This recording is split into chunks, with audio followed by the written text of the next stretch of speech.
નમસ્કાર મિત્રો, world inbox યુટ્યુબમાં આપ સૌનું ખૂબ ખૂબ સ્વાગત। આજે આપણે ડેઇલી 5 અંતર્ગત ગુજરાતનો ઇતિહાસ અને સાંસ્કૃતિક વારસાના 5 પ્રશ્નોને ભણવાના છે।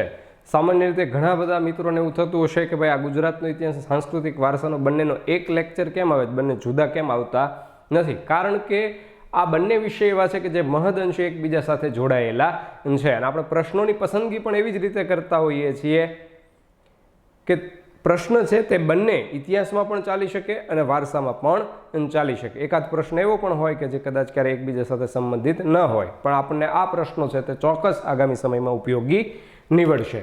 તો આપણો પ્રથમ પ્રશ્ન જોઈએ। મહેસાણા જિલ્લાના વિસનગરના એટલે કે વિસનગર તાલુકામાં વાલમ એટલે ગામ છે, વાલમમાં કયા માસમાં હાથિયા ઠાઠું મહોત્સવ ઉજવાય છે?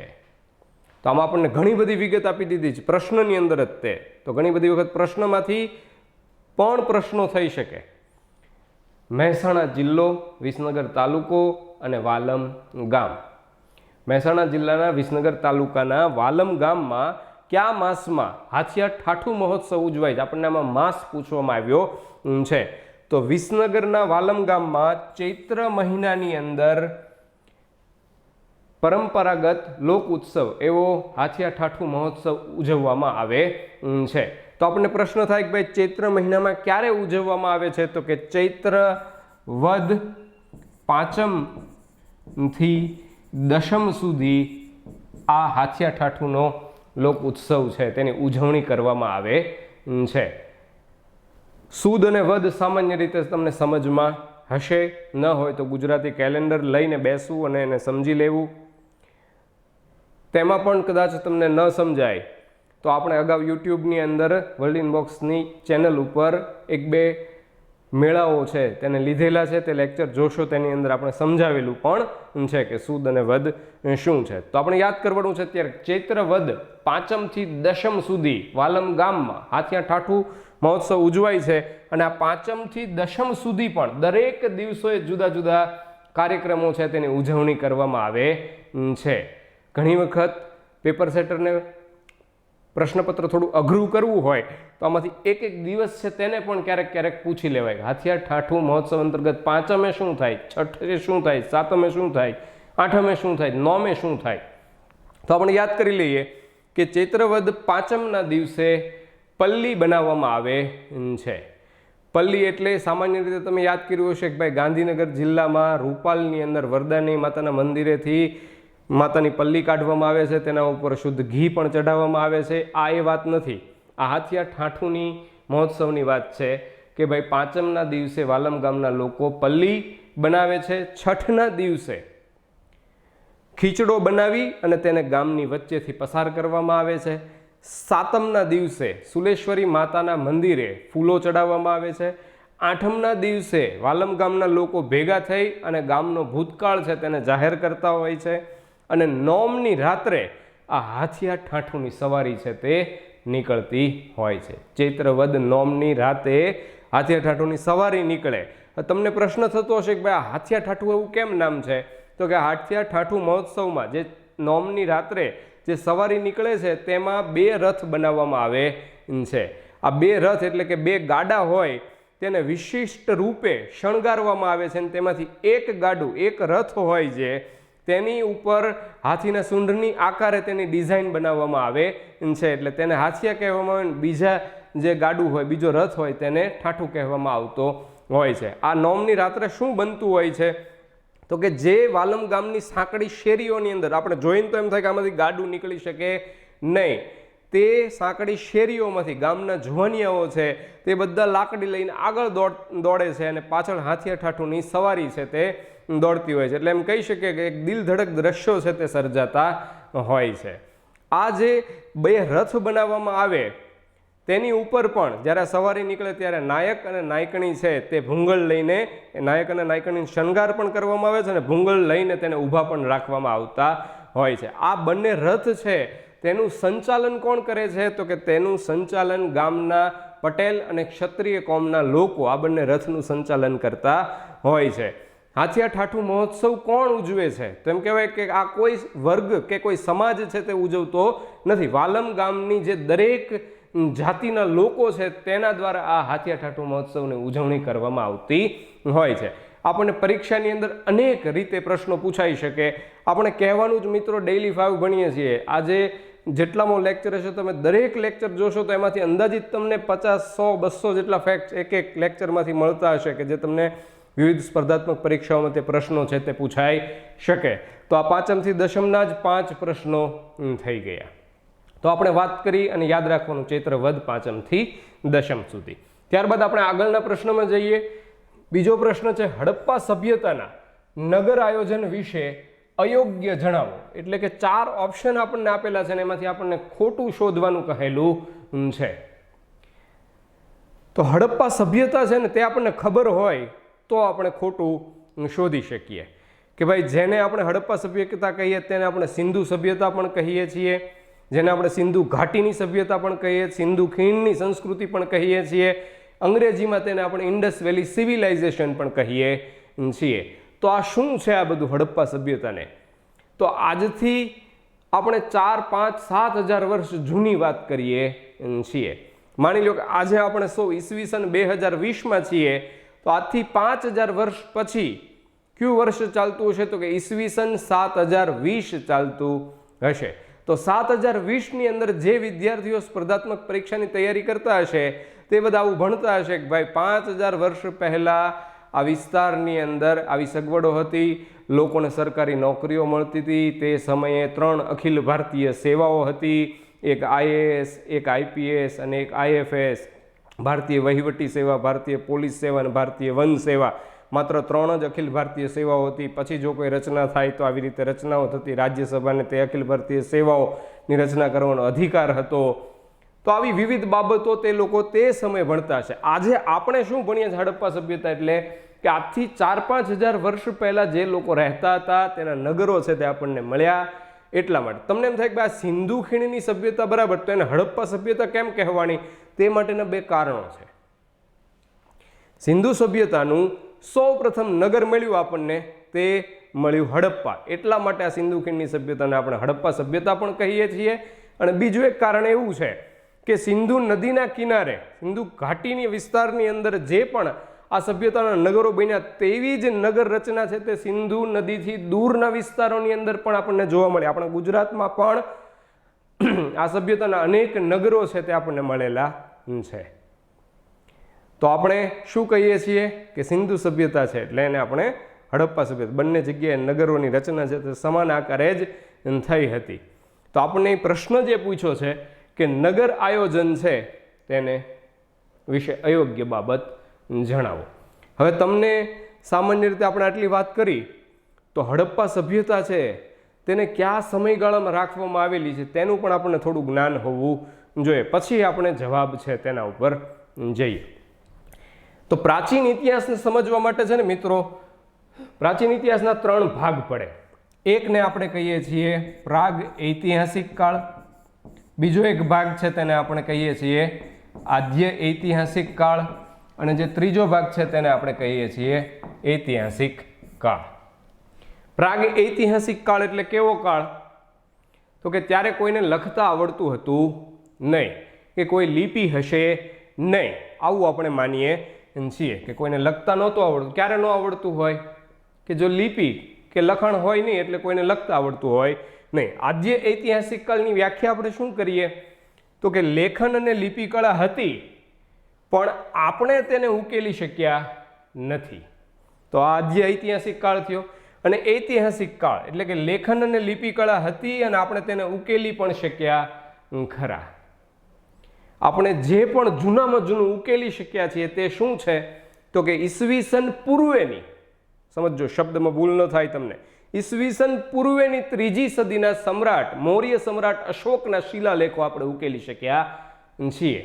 એનાથી પહેલાંની બાબતોને આપણે ઉકેલી શક્યા નથી. જૂનામાં જૂનું જે પણ ઉકેલી શક્યા તે આપણે, સમ્રાટ અશોકનો એક શિલાલેખ આપણા ગિરનારની તળેટીમાં દામોદર કુંડ પાસે આવેલો છે, તે બ્રાહ્મી લિપિ અને પાલી ભાષામાં કોતરાયેલો છે, તેને આપણે ઉકેલી શક્યા છીએ.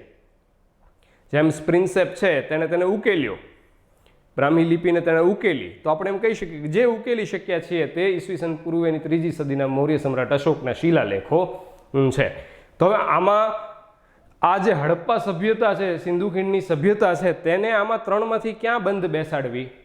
તો કે પ્રાગૈતિહાસિક કાળમાં તો ન આવે, કારણ કે આપણને આ નગરોમાંથી થોડાક ચિહ્નો મળ્યા છે, થોડા અક્ષરો મળ્યા છે, પણ એમાં શું લખ્યું છે એ આપણને ખબર પડતી નથી. તો આપણે એમ કહીએ કે ભાઈ લેખન અને લિપિ કળા હતી, પિક્ટોગ્રાફિક ચિત્રાત્મક લિપિ હતી આ લોકોની ક્યાંક, પણ આપણે ઉકેલી શક્યા નથી. તો આજે ઐતિહાસિક કાળમાં આવે સિંધુ ખીણની સભ્યતા કે હડપ્પા સભ્યતા, એ આપણને ખ્યાલમાં આવી જાય. હવે આજે ઐતિહાસિકમાં પણ અંદર ક્યાં મૂકવી એમ કહીએ તો કે માનવીએ સૌ પ્રથમ જે ધાતુનો ઉપયોગ કર્યો ને તે હતી તાંબુ. માનવીએ સૌ પ્રથમ કઈ ધાતુનો ઉપયોગ કર્યો? તાંબાનો. તે તાંબાના ઉપયોગ સાથે સાથે આપણા ઇતિહાસની અંદર તામ્રપાષાણ યુગની શરૂઆત થાય. તાંબામાં કલાઈના મિશ્રણ સાથે તામ્રપાષાણ યુગ પછી બે ધાતુનું મિશ્રણ શરૂ થયું. હવે તાંબામાં કલાઈનું મિશ્રણ શરૂ થયું એટલે કાંસ્ય યુગની શરૂઆત થઈ. પછી લોહ યુગની શરૂઆત થાય લોખંડના ઉપયોગ સાથે. તો આ કાંસ્ય યુગ છે ને તે કાંસ્ય યુગીન સંસ્કૃતિ છે, આ કાંસ્ય યુગીન સભ્યતા છે હડપ્પા સભ્યતા, સિંધુ ખીણની સભ્યતા. આપણા ગુજરાતમાંથી જેટલા મથકો મળ્યા છે તે બધા આ આદ્ય ઐતિહાસિક કાળ મૂળ પૂછાય તો ને એની અંતર્ગત કાંસ્ય યુગીન સભ્યતા કહેવામાં આવે. તમને એમ કહું, બધાને ખ્યાલ હશે કે ભાઈ હડપ્પન મથક છે એક મળેલું છે આપણા ગુજરાતમાંથી, લોથલ. લોથલ છે તેને આપણે હડપ્પા સભ્યતાનું સૌથી મોટું બંદર માનીએ છીએ. તો હું એમ પૂછું તમને કે આ લોથલ છે તે કયા સમયગાળાનું બંદર છે? તો કે કાંસ્ય યુગીન બંદર છે, બ્રોન્ઝ એજ પોર્ટ છે.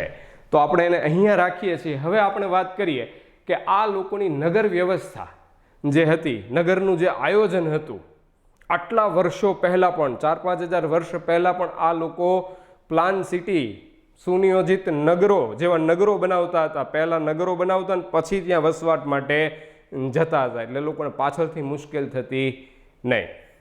અત્યારે આપણી સામાન્ય રીતે વસ્તી છે વધતી જતી હોય એટલે શું થતું હોય છે કે જેમ શહેર છે તે આગળ જ વધતું જાય, માણસો રહેતા હોય ની પછી તો 2-4 વર્ષ પછી ક્યારેક લગભગ ત્યાં ગટર લાઈન ને પાણીની લાઈન ને વીજળીની લાઈન પહોંચતી હોય, માણસો છે એનો રહેવાસ શરૂ જ રહેતો હોય. તો સુનિયોજિત નગર આપણે કોને કહીએ? જેમ ગાંધીનગર છે તે આપણું પ્લાન સિટી, આપણું પહેલું પાટનગર અમદાવાદ હતું ત્યારે હજી ત્યાં આગળ કોઈ ખાસ વ્યવસ્થા નહોતી, એટલે આપણે શું કર્યું હતું? ગાંધીનગરને પહેલાં વિકસાવ્યું પછી ત્યાં આગળ લોકો છે તેને રહેવાસ શરૂ કર્યો, જેને આપણે સુનિયોજિત નગર પ્લાન સિટી કહીએ છીએ.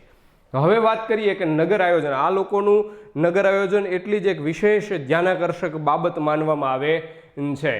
તો પહેલો ઓપ્શન એવો લખ્યો છે, આપણે અયોગ્ય ખોટું શોધવાનું તે યાદ રાખવાનું છે. પહેલો ઓપ્શન છે કિલ્લાને સિટાડેલ કહેવાતું હતું, કિલ્લાને સિટાડેલ કહેવામાં આવતું.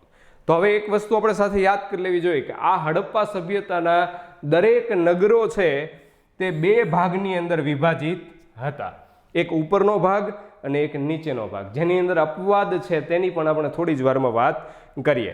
જો ઉપરનો ભાગ જે છે તેને ઉપલું નગર કહેવાતું અને જે નીચેનો ભાગ છે તેને નીચલું નગર એટલે કે નીચે નગર કે લોઅર ટાઉન કહેવામાં આવતું હતું. જે ઉપરનો ભાગ જે હતો તેની અંદર કિલ્લો બનાવવામાં આવતો. તે ઉપરના ભાગમાં જે કિલ્લો બને ને તે કિલ્લાને સિટાડેલ કહેવાતું હતું. એટલે આ વાક્ય છે તે સાચું થઈ જાય. જે નગર હોય તે નગરના ઊંચા ટેકરા ઉપર કિલ્લો બનાવ્યો હોય તેને સિટાડેલ કહેવાતું. આ હડપ્પા સભ્યતાના દરેક નગરો છે તે કિલ્લેબંધ હતા. એટલે આપણે યાદ રાખવું પડશે કે હડપ્પા સભ્યતાના જે નગરો હતા તેમાં કિલ્લો હોય તે કિલ્લાને શું કહેવાતું હતું? તો કે સિટાડેલ કહેવાતું હતું.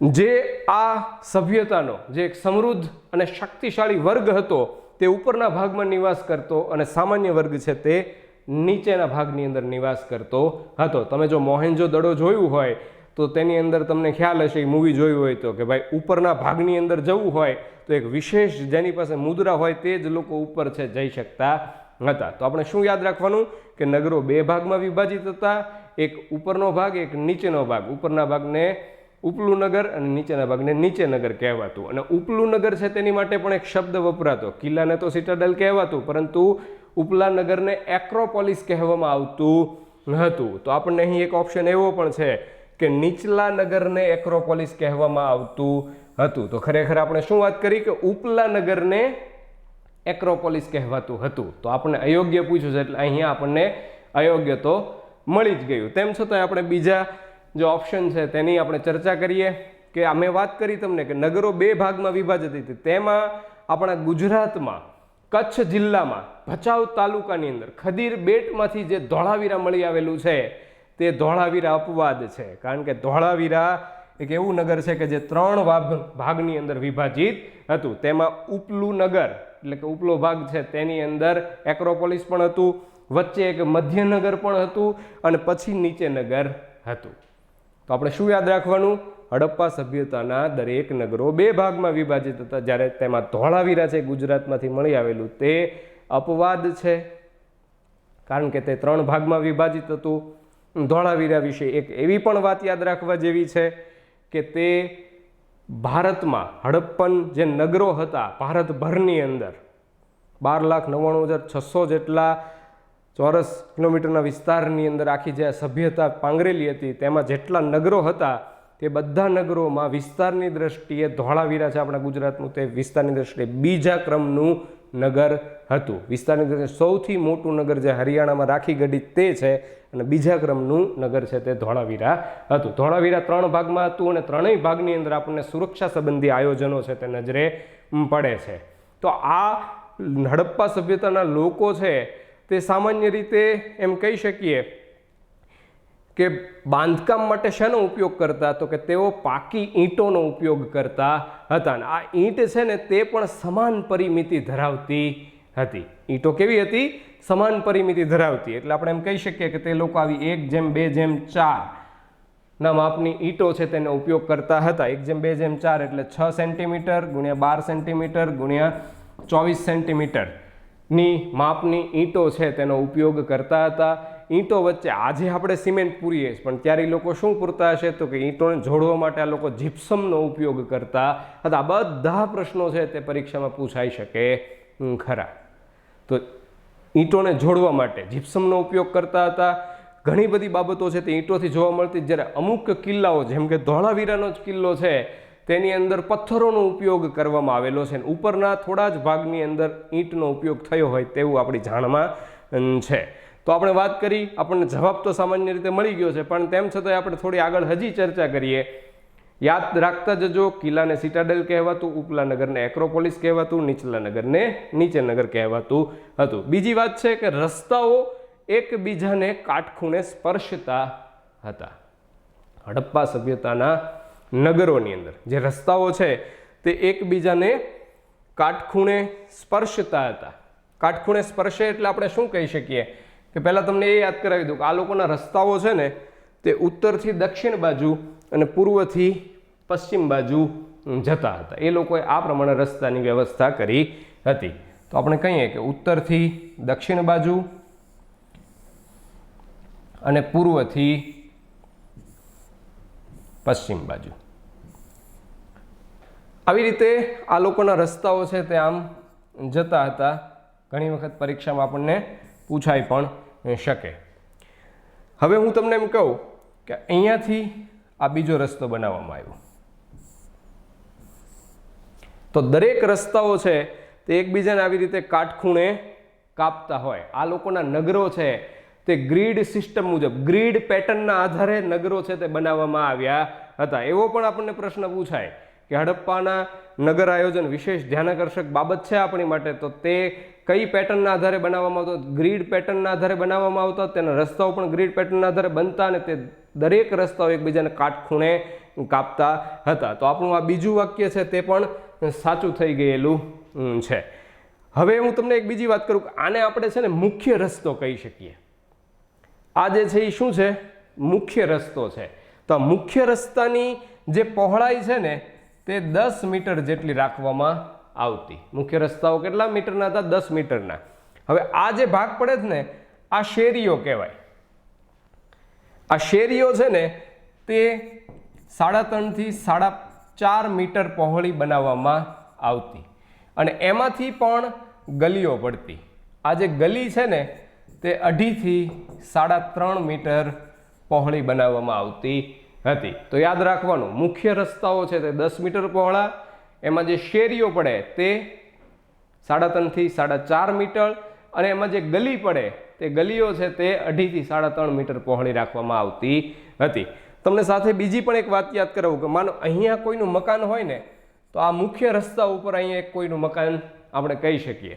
તો લોકો છે ને એ લોકો પોતાની બારી બનાવતા મુખ્ય રસ્તા ઉપર, પણ ક્યારેય બહારનું મુખ્ય રસ્તા ઉપર મૂકતા નહીં, કારણ કે ધૂળ અને કદાચ પ્રમાણસર વધતું હશે. એ લોકોના દરેક ઘરોની અંદર પાણી પીવા માટે કૂવાની વ્યવસ્થા હતી, ઘરની અંદર સૂર્યપ્રકાશ અને હવાની યોગ્ય વ્યવસ્થા થાય તેવું પણ આયોજન છે તે જોવા મળતું હતું. એટલે આ લોકો ઘર બનાવે ને તો ક્યારેય એની બારી છે એ મુખ્ય રસ્તા પર મૂકે, પણ બહારનું છે તે હંમેશા માટે શેરી બાજુ જ મૂકતા હતા.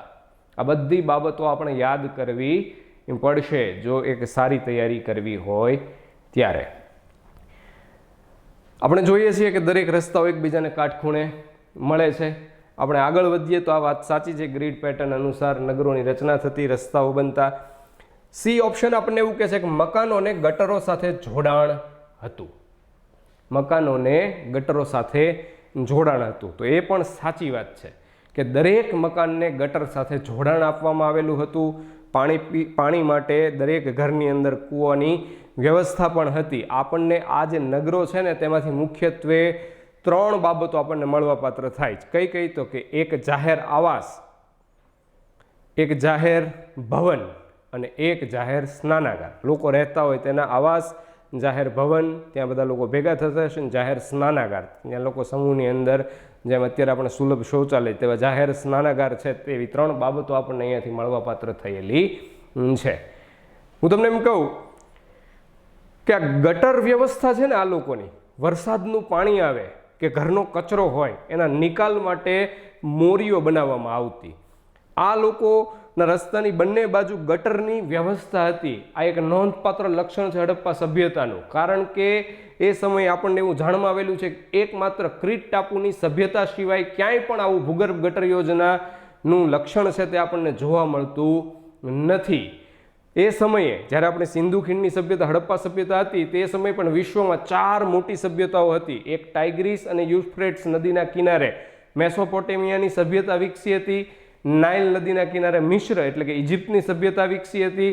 સિંધુ નદીના કિનારે સિંધુ ખીણની સભ્યતા વિકસી હતી. અને હવાંગહો એટલે કે પીળી નદીના કિનારે ચીની સભ્યતા વિકસી હતી. પણ આ એક પણ સભ્યતામાં આવું ભૂગર્ભ ગટર લક્ષણ છે તે જોવા મળતું હતું નહીં, માત્ર ક્રીટ ટાપુની સભ્યતાને છોડતા. તો આટલું સુંદર નગર આયોજન છે તે આ લોકોનું હતું. આ ઘરની અંદર જે દરેક ઘરોને ગટર સાથે જોડાણ આપવામાં આવતું તે માટે પણ રસ્તા હોય એની અંતે એક પાણીની ટાંકી બનાવવામાં આવતી, જેને ઢાંકી કહેવાતું હશે તેવું આપણે માનીએ છીએ. તો સામાન્ય રીતે મુખ્ય પરીક્ષા હોય તેની અંદર પણ એવો પ્રશ્ન પૂછાય અને પૂછાયેલો પણ છે મુખ્ય પરીક્ષા મેઇન્સ એક્ઝામમાં કે હડપ્પા સભ્યતાનું નગર આયોજન જણાવો. તો આવી સારી બાબતો જો દરેક પ્રકારે આપણે લખ્યું હોય, થોડું ચિત્રાત્મક વર્ણન કર્યું હોય તો આપણને સારામાં સારા માર્ક્સ મળી શકે. અને જો આપણે પ્રારંભિક પરીક્ષા કે ક્લાસ 3ની પરીક્ષા દેતો હોય તો આવા પ્રશ્નો થઈ શકે. આ પ્રશ્ન છે તેને આપણે ઇતિહાસમાં લઈ શકીએ. શા માટે? કારણ કે આપણે સિંધુ ખીણની સભ્યતા, હડપ્પા સભ્યતા ત્યાં ભણવી જ પડે. આપણા જે ગુજરાતમાંથી જે મથકો મળ્યા, નગરો મળ્યા છે તેના વિશે આપણે પૂર્ણપણે ભણવું પડે. અને સાંસ્કૃતિક વારસામાં જોઈએ તો આપણને વાસ્તુકલા, સ્થાપત્ય અંતર્ગત આ બાબતો છે તે પૂછાઈ શકે ખરી. તો આપણે વાત કરી લઈએ. કિલ્લાને સિટાડેલ કહેવાતું, રસ્તાઓ એકબીજાના કાટખૂણે સ્પર્શતા, ગ્રીડ પેટર્નના આધારે બનતા, મકાનોને ગટર સાથે જોડાણ આપવામાં આવતું હતું. નીચલા નગરને એક્રોપોલિસ નહોતું કહેવાતું, ઉપલા નગરને કહેવાતું. એટલે આપણો જવાબ છે તે અહીં આપણે આ કર્યો હતો. તો આ પ્રશ્ન છે આપને સમજાયો હશે. ત્યારબાદ આપણે આગળ વધીએ. ત્રીજો પ્રશ્ન જોઈએ. ગુજરાતના સૌથી મોટા એવા લક્ષ્મી વિલાસ પેલેસની રચના કોણે કરાવી હતી? ગુજરાતનો સૌથી મોટો મહેલ કયો છે? તો કે લક્ષ્મી વિલાસ પેલેસ વડોદરા ખાતે આવેલો છે તે. તો આ લક્ષ્મી વિલાસ પેલેસની રચના ઈસવીસન 1890ની અંદર વડોદરાના મહારાજા સયાજીરાવ ગાયકવાડ ત્રીજાએ કરાવી હતી. આપણને પ્રશ્નની અંદર ઓપ્શન આવા પણ આપી શકાય ખરા, કારણ કે સયાજીરાવ પ્રથમ, સયાજીરાવ બીજા અને સયાજીરાવ ત્રીજા આવા 3 થાય છે. પણ આપણને અહીં બીજા એક પણ ઓપ્શનની અંદર આપેલા નથી સયાજીરાવ, એટલે સયાજીરાવ ગાયકવાડ ત્રીજા તરીકે આપણે તેને યાદ રાખવાના હોય. હવે આ પ્રશ્ન છે તે આપણને ગુજરાતના ઇતિહાસ સંદર્ભે વડોદરા આપણે ભણીએ ત્યારે મહારાજા સયાજીરાવ ગાયકવાડમાં પણ પૂછી શકાય. પેલેસની મહેલની વાત છે તો તેને પણ આપણે સ્થાપત્ય વાસ્તુકલાની દ્રષ્ટિએ સાંસ્કૃતિક વારસામાં પૂછાઈ શકે ખરો. તો 1890માં સયાજીરાવ ગાયકવાડ ત્રીજાએ વડોદરા ખાતે લક્ષ્મીવિલાસ પેલેસની રચના કરાવી. તેના સ્થપતિ આર્કિટેક્ટ તરીકે કોની નિમણૂક કરી સયાજીરાવ ગાયકવાડ ત્રીજાએ? તો કે મેજર ચાર્લ્સ મંટની નિમણૂક કરી. એટલે મેજર ચાર્લ્સ મંટ છે તેણે આપણો ગુજરાતનો સૌથી મોટો એવો લક્ષ્મીવિલાસ પેલેસ છે તે વડોદરા ખાતે બંધાવ્યો. 700 એકરની અંદર આ લક્ષ્મીવિલાસ પેલેસ છે તે પથરાયેલો છે. ગુજરાતનો સૌથી મોટો પેલેસ આપણે કહીએ 700 એકરની અંદર પથરાયેલો છે. હું તમને ત્યાં સુધીની વાત કરું કે લંડનની અંદર જે બકિંગહામ પેલેસ છે તેની કરતાં 4 ગણો મોટો છે આ લક્ષ્મીવિલાસ પેલેસ. લક્ષ્મીવિલાસ પેલેસ માત્ર મોટો છે એવું જ નહીં, એની સુંદરતા પણ એટલી જ છે. આ મહેલના જે ફ્લોર છે તે દરેક વેનેશિયન શૈલીથી બનાવવામાં આવેલા છે.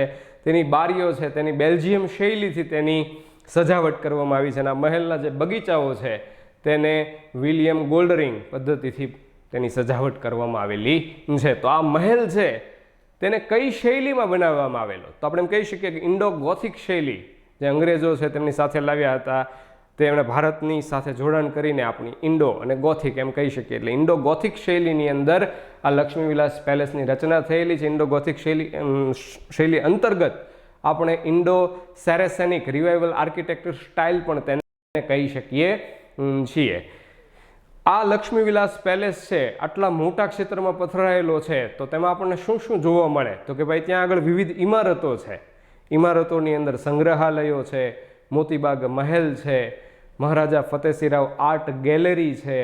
આવી બધી વ્યવસ્થાઓ ત્યાં કરવામાં આવેલી છે. આ મહારાજા ફતેસિંહરાવ આર્ટ ગેલેરી છે તેની અંદરથી સયાજીરાવ ગાયકવાડ ત્રીજા છે તેમણે કેરળના ત્રાવણકોર રજવાડાના પરિવારના એક વ્યક્તિ એવા ચિત્રકાર, મહાન ચિત્રકાર એવા રાજા રવિ વર્માને ચિત્રો બનાવવા વડોદરા રજવાડાની અંદર બોલાવ્યા હતા. અને રાજા રવિ વર્માએ જે ચિત્રો બનાવ્યા તેને જે ઉત્તમ ચિત્રો બનાવ્યા એમ આપણે કહી શકીએ, જે ઉત્તમ ચિત્રો બનાવ્યા તેને આ મહારાજા ફતેસિંહરાવ આર્ટ ગેલેરીની અંદર સ્થાન આપવામાં આવેલું છે.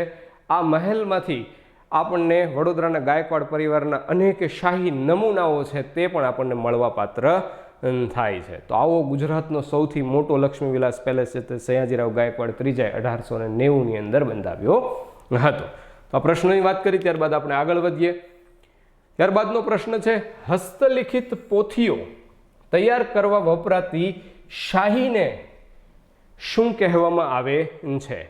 હસ્તલિખિત પોથીઓ તૈયાર કરવા માટે વપરાતી શાહી. આપણે અત્યારે પેનથી લખતા હોય તેમાં શાહી હોય ને. હસ્તલિખિત પોથીઓ તૈયાર કરવા માટે તમે પણ હસ્તલિખિત પોથી તૈયાર કરતા હશો. પોથીનો અર્થ શું થાય? પુસ્તક કોઈ હોય હાથેથી લખાયેલું તેને હસ્તલિખિત પોથી કહેવામાં આવે. ચોપડી હોય, કોઈ ગ્રંથ હોય, કોઈ ધર્મનું પુસ્તક હોય કે હાથ દ્વારા લખાયેલા કોઈ પણ છૂટા છૂટા કાગળો હોય, નકલો જે હોય એને પોથી કહેવામાં આવે. અને તેને હાથે જ લખાયેલું એટલે આપણે હસ્તલિખિત પોથી કહેતા હોય. તમને એમ થાય કે ભાઈ આ પ્રશ્ન છે એ કેમ બે વિષય સાથે સંબંધિત થાય? તો હું તમને યાદ કરાવું કે આપણા ગુજરાતમાં મૈત્રક વંશ ચાલતો હતો. આ મૈત્રક વંશ છે તે પૂર્ણ થયો. શા માટે? ઈસવીસન 788માં આ મૈત્રક વંશ છે તેનો અંત થયો. શા માટે થયો? કારણ કે શિલાદિત્ય સાતમો મૈત્રક વંશનો રાજા હતો અને આરબો છે તેને વલભી ઉપર આક્રમણ કર્યું. મલેચ્છપતિ સલીમ યુનિસી નામના સુબાએ આક્રમણ કર્યું હોય એવું આપણે માનીએ છીએ. અને શિલાદિત્ય સાતમો જે મૂળ ઓલી કાકુ વલભીનો જે કાકુ હતો તેને સિંધના હાશેમ પાસે જઈને વાત કરી હતી. એક નાનકડી અમથી સોનાની કાંક્ષી કંકટિકાના કારણે આખી ઘટના બની. એ બાબત છે તમારા ધ્યાનમાં હોય તો સારી વાત, નહીં ફરી વખત ક્યારે આપણે ચર્ચા પણ કરશું, નહીંતર માય ક્લાસ તો છે જ. તો આપણે આ વાત કરીએ શિલાદિત્ય સાતમો મૈત્રક વંશના અંતિમ રાજા થયા, અંતિમ શાસક થયા. આરબ સુબાઓએ હુમલો કર્યો તે પહેલાં આ વાતની જાણ સાથે વલભીથી લોકોએ મોઢેરા છે તે સ્થળાંતર કર્યું. તેમ કહેવાય છે 18,000 શકટ ભરીને લોકોએ વલભીથી મોઢેરા સ્થળાંતર કર્યું હતું. ત્યારબાદ મૈત્રક વંશ પછી જો આપણે ગુજરાતનો ઇતિહાસ ભણતા હોઈએ તો અનુમૈત્રક કાળ ભણવો પડે, અનુમૈત્રક કાળ અંતર્ગત ચાવડા વંશ ભણવો પડે, ચાવડા વંશ પછી આપણે સોલંકી વંશ ભણવાનો આવે. આ સોલંકી વંશનો સૌથી પ્રતાપી એવો શાસક થઈ જાય છે સિદ્ધરાજ જયસિંહ. સિદ્ધરાજ જયસિંહ છે તેના સમયગાળાની અંદર ઈસવીસન 1094 થી 1143 સુધી જે સિદ્ધરાજ જયસિંહનું શાસન છે તે સિદ્ધરાજ જયસિંહ વલ્લભીની અંદરથી જે બચેલી હસ્તપ્રતો છે તેની પ્રતિકૃતિ બનાવવા, તેની નકલો કરીને તેને સાચવી રખાય એટલા માટે તે 300 જેટલા લહિયાઓના સિદ્ધરાજ જયસિંહ રોકે છે અને આ વલ્લભીમાંથી જે નકલો, જે હસ્તપ્રતો હતી તેની નકલો બનાવવાની હતી તેનું કાર્ય આ લહિયાઓને સોંપી દેવામાં આવ્યું. તો આખો એક ઐતિહાસિક મુદ્દો પણ થઈ શકે. તો આવી જ રીતે આપણે યાદ કરી લઈએ અને આપણા પ્રશ્ન બાજુ પાછા ફરીએ અને જવાબ જોઈએ કે હસ્તલિખિત પોથીઓ તૈયાર કરવા માટે વપરાતી શાહીને ધમશી કહેવામાં આવે છે. યાદ રાખજો, સાહિત્યિક બાબતો એટલે કે લેખન વગેરે ક્ષેત્રની અંદર પણ એને સાંસ્કૃતિક વારસામાં લઈ શકાય ને ઇતિહાસમાં પણ પૂછી શકાય. હસ્તલિખિત પોથીઓ તૈયાર કરવા વપરાતી શાહીને ધમશી કહેવામાં આવે છે. અને આ હસ્તલિખિત પોથીઓ તૈયાર કરવા સાથે હું તમને બીજો પણ એક ફેક્ટ યાદ કરાવું કે પહેલાંના સમયગાળાની અંદર જે હસ્તલિખિત પોથીઓ બનતી તે માટે માત્ર એક પ્રકારનો કાગળ વપરાતો. રાજસ્થાનમાં જે જયપુર આવેલું છે તે જયપુર પાસે સાંગનેર ગામ છે. આ સાંગનેર ગામની અંદર જે ક્ષણના માવામાંથી બનેલો કાગળ છે, સાંગનેર ગામની અંદર તે ક્ષણના માવામાં જે કાગળ બનાવવામાં આવતો ને તેને સાંગનેરી કાગળ કહેવામાં આવતો અને હસ્તલિખિત પોથીઓ બનાવવા માટે માત્ર ને માત્ર સાંગનેરી કાગળનો જ ઉપયોગ કરવામાં આવતો હતો. શા માટે સાંગનેરી કાગળ જ વપરાય? તો કે આ કાગળ 700 થી 800 વર્ષ સુધી ટકી રહેતો એમ માનવામાં આવે છે. એટલે પહેલાની હસ્તલિખિત પોથીઓ તૈયાર કરવા માટે સાંગનેરી કાગળ છે તેનો જ ઉપયોગ કરવામાં આવતો હતો. બીજા પણ અહીંયા થોડા વિકલ્પો છે તેની આપણે વાત કરીએ કે હસ્તલિખિત પોથીઓ તૈયાર કરવા માટેની શાહીને ધમશી કહેવાય તો એકાદી કલમ પણ હોવી જોઈએ. કલમને આ લોકો કિત્તો કહેતા હતા. કલમને શું કહેતા હતા? કિત્તો. અને આ જે કિત્તો બનાવવામાં આવતી, કલમ બનાવવામાં આવતી, તેમ કહેવાય છે કે 8 થી 9 આંગળી જેટલી એક લંબાઈની એક કલમ બનાવવામાં આવતી જેને કિત્તો કહેવાય છે. અને આ કલમ કે કિત્તોને ગૌતરણું પણ કહેવામાં આવે છે. તો મિત્રો આવા શબ્દો છે તે બધા પણ પરીક્ષાની અંદર પૂછાઈ શકે સાંસ્કૃતિક વારસા સંદર્ભે અને તમને આગામી સમયમાં ક્યારેય ને ક્યારેય ચોક્કસ આની મદદ મળી રહેશે. તો આપણે પ્રશ્ન જોયો, એને યાદ કર્યો અને સમજ્યા પણ ખરા. ત્યારબાદ આગળનો પ્રશ્ન જોઈએ કે સૌરાષ્ટ્રમાં પત્રકારત્વનો પાયો નાખનાર વ્યક્તિ તરીકે કોણ ઓળખાય છે? સૌરાષ્ટ્રમાં પત્રકારત્વનો પાયો, કાઠિયાવાડમાં પત્રકારત્વનો પાયો નાખનાર વ્યક્તિ તરીકે કોણ ઓળખાય છે? પહેલા જવાબ લઈ લઈએ. મણિશંકર જટાશંકર કિકાણી. મણિશંકર જટાશંકર કિકાણીને આપણે સૌરાષ્ટ્રમાં પત્રકારત્વનો પાયો નાખનાર વ્યક્તિ તરીકે ઓળખીએ છીએ. આ મણિશંકર જટાશંકર કિકાણી નાગર જ્ઞાતિના હતા. તેમનો જન્મ છે તે જુનાગઢ ખાતે થયો હતો અને સૌરાષ્ટ્રની અંદર તેણે પત્રકારત્વનો પાયો કેમ નાખ્યો આપણે એને સમજીએ તે પહેલાં આપણે મણિશંકર જટાશંકર કિકાણી વિશે થોડી વાતો કરી લઈએ. મણિશંકર જટાશંકર કિકાણી છે તેઓએ સૌરાષ્ટ્રમાં માત્ર પત્રકારત્વનો પાયો જ ન નાખ્યો પરંતુ સૌરાષ્ટ્રની અંદર સમાજ સુધારાની બાબતોની પણ શરૂઆત કરી. મણિશંકર કિકાણીએ કેળવણીનો પ્રચાર અને વ્યસન મુક્તિ જેવી બાબતોની અંદર રસ લઈ અને લોક જાગૃતિ કેળવવાનો એક પ્રયાસ પણ કર્યો હતો. તેઓએ જૂનાગઢની અંદર સુગ્રંથ પ્રવર્તક મંડળી અને જ્ઞાન ગ્રાહક સભાની સ્થાપના પણ કરી હતી. અને આ મણિશંકર કિકાણી સુગ્રંથ પ્રવર્તક મંડળી અને જ્ઞાન ગ્રાહક સભા છે તેના ઉપક્રમે સૌરાષ્ટ્ર દર્પણ નામના પત્રની પણ શરૂઆત કરી હતી. આ સૌરાષ્ટ્ર દર્પણ પત્રની શરૂઆત કરી એટલે આપણે એમ કહી શકીએ કે સૌરાષ્ટ્રમાં પત્રકારત્વનો પાયો નાખનાર જૂનાગઢથી તેમણે આ સુગ્રંથ પ્રવર્તક મંડળી અને જ્ઞાન ગ્રાહક સભાના ઉપક્રમે સૌરાષ્ટ્ર દર્પણ શરૂ કર્યું. એટલે પત્રકારત્વનો પાયો નાખનાર વ્યક્તિ તરીકે મણિશંકર જટાશંકર કિકાણીને ઓળખીએ છીએ. મેં તમને એક શબ્દ કીધો કે તેઓ નાગર જ્ઞાતિના હતા. તો તેમની પણ એક વાત કરું કે મણિશંકર કીકાણી છે ને તેમની આ નાગરનાથની અંદર પહેલાં જો કોઈનું મૃત્યુ થાય ને તો એવો રિવાજ હતો કે આખી નાતને જમાડવાની. તે રિવાજને બંધ કરી અને મણિશંકર કીકાણી છે ને તેણે માત્ર એવી રૂઢી પાડી કે ભાઈ હવે આપણે કોઈનું જો મૃત્યુ થાય ને તો માત્ર 52 બ્રાહ્મણોને જ જમાડવાના. કેટલા બ્રાહ્મણોને? માત્ર 52 બ્રાહ્મણોને જ જમાડવાના. જેથી કરીને ઘણા બધા લોકો છે ને તેને મણિશંકર બાવનિયા પણ કહેતા હતા. તો મણિશંકર બાવનિયા તરીકે કોણ ઓળખાય છે? કે મણિશંકર જટાશંકર કીકાણી. આવા સમાજ સુધારાના પ્રયાસો પણ તેમણે કરેલા. જેમ મણિશંકર કીકાણી છે તે જૂનાગઢની અંદર સુગ્રંથ પ્રવર્તક મંડળી અને જ્ઞાન ગ્રાહક સભા ચલાવતા હતા, તેમ જૂનાગઢની અંદર કવિ સંચિતા તરીકે ઓળખાતા રૂપશંકર ઓઝા છે, તેમણે પણ એક સુમતિ પ્રકાશ મંડળની સ્થાપના કરી હતી. સુમતિ પ્રકાશ મંડળ કોણે સ્થાપ્યું હતું? તો કે કવિ સંચિતા તરીકે ઓળખાતા રૂપશંકર ઓઝાએ. જેમ મણિશંકર કીકાણી કામ કરતા હતા તેમ જૂનાગઢની અંદર રૂપશંકર ઓઝા, જેઓને આપણે કવિ સંચિતા તરીકે ઓળખીએ, તે પણ કાર્ય કરતા હતા. આ રૂપશંકર ઓઝા ક્યુ મંડળ ચલાવતા હતા? કે સુમતિ પ્રકાશ મંડળ ચલાવતા હતા. અને તેમણે પણ આ સુમતિ પ્રકાશ મંડળના ઉપક્રમે રૂપશંકર ઓઝાએ જ્ઞાન દીપક નામનું એક માસિક છે તેની શરૂઆત કરી હતી. અને આ સુમતિ પ્રકાશ મંડળ છે તે પણ સામાજિક પ્રશ્નોની ચર્ચા કરતી. અને આ રૂપશંકર ઓઝા છે તેમણે રાણકદેવી રાખેંગારનું એક નાટક પણ લખેલું અને તેને ભજવી પણ જાણ્યું હતું. તો મિત્રો આ વાત આપણે કરી મણિશંકર કીકાણીની.